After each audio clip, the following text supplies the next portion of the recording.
So it is the end of our Reciprocity series.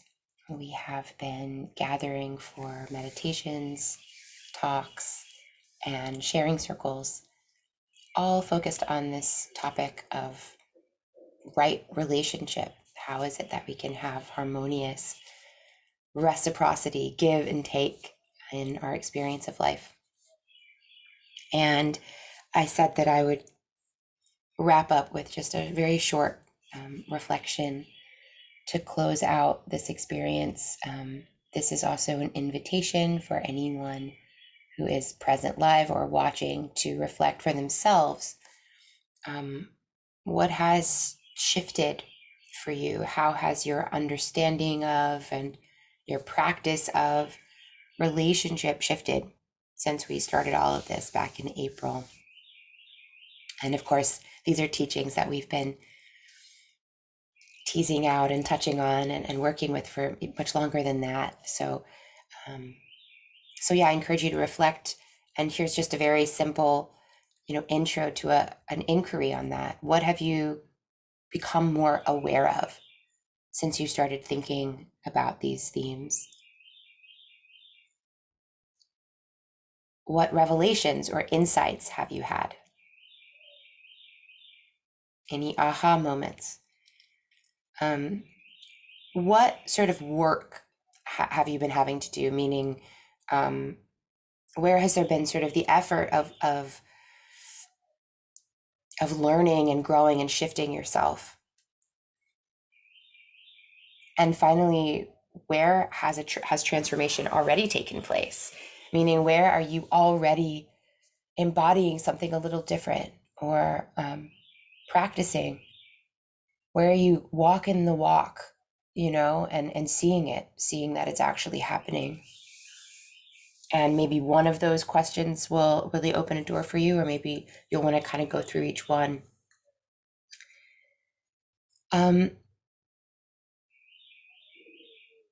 When I reflected on what, if I could distill the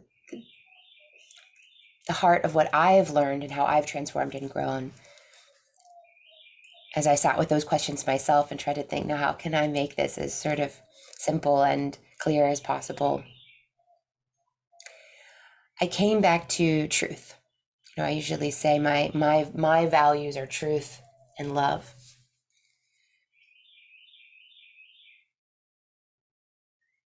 And in this case, coming back to the value of truth,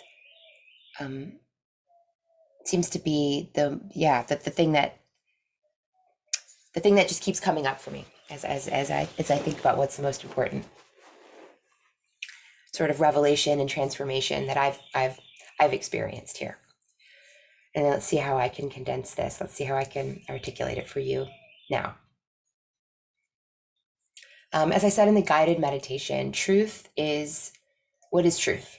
Right? Like that's a great thing to explore for each and every one of us. Truth is, and I talked about it as being subtle, it's an essence, it's not a form. It's something that shows up everywhere, right? It's like I amness, right? It shows up everywhere. But it has countless different shapes and sizes, in that way, the truth is like the divine. Truth is an inner quality, not an external state, right? Like green or, I don't know, metallic, or it's like, yeah, it's not material, right? It's something subtle. How do we get to know the subtle? Well, through meditation, through being aware of our inner states. Where has my awareness grown in these last couple months? Definitely have become much more aware of how I respond when something doesn't feel true to me.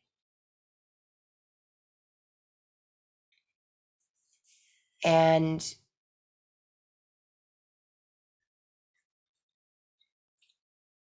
what I've come to realize is that in my relationships, I have tended in the past to be so focused on the outer forms of things and wanting to fix and control other people, the ways that we're talking to each other, these kinds of external things.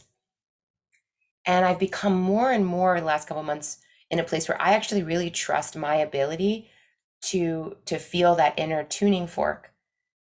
And whereas I used to try to override that tuning fork's message, or ignore it, now I honor it, even if I don't totally understand it. As I said in the meditation, truth is the quality. Anything can have the quality of truth, right? Truth is the quality of being aligned with the nature of things. Words are not the truth. They can express the truth. Some words that it can express the truth in one situation, but not in another situation. The words don't necessarily hold the truth. They can open a truth for us, or carry a truth, or inspire us to feel truth. But again, we have to keep coming back to that inner knowing, and to actually trust it.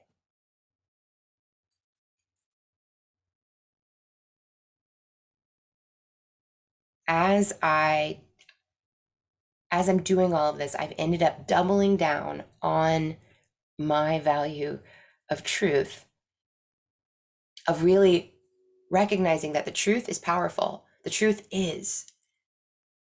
Untruth, it might, yeah, it's iffy at best, right? It's temporary or partial at best.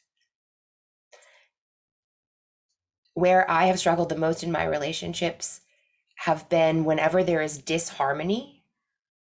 I have a really hard time getting back to harmony. There tends to either be some kind of rupture or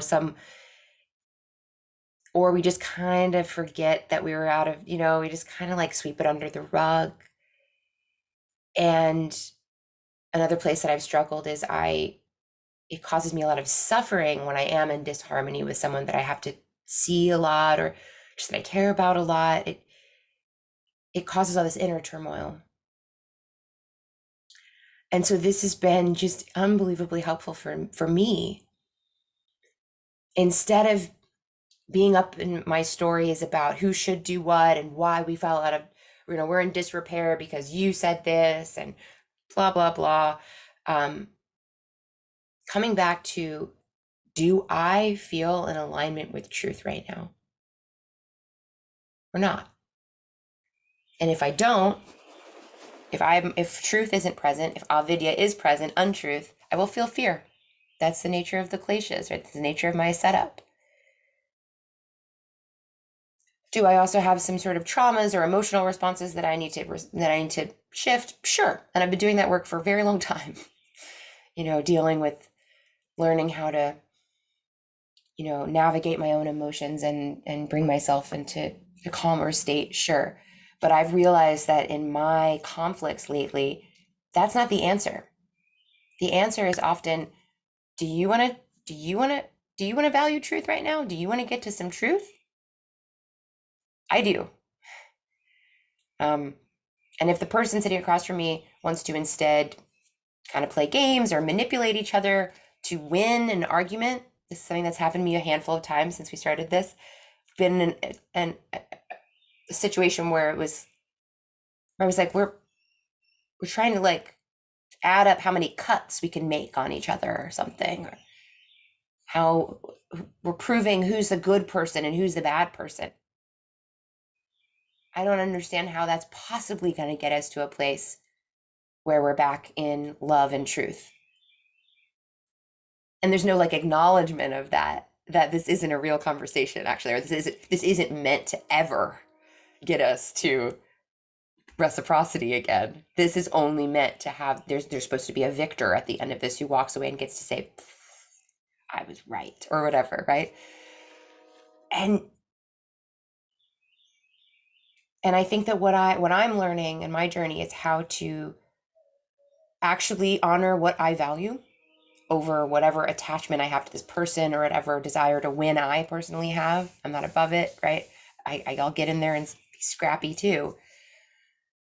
to honor my commitment to truth and harmony, and to actually believe all the things that we talk about here, and to honor them so much that I will say, yeah, I'm not going to do a relationship thing that's all charged unless the other person also wants to somehow get to some kind of truth. And in some cases, everybody just needs to go home and calm down, or, get back to an inner state of harmony, and then we can reconnect. Fine. And in some cases, we say, I'm not having this relationship anymore until some new transition or change happens, as it always does. And perhaps there's an invitation to come back into alignment. All right, that's my share, and I'm excited to hear about you and what's going on with you. And so I'm going to stop this recording.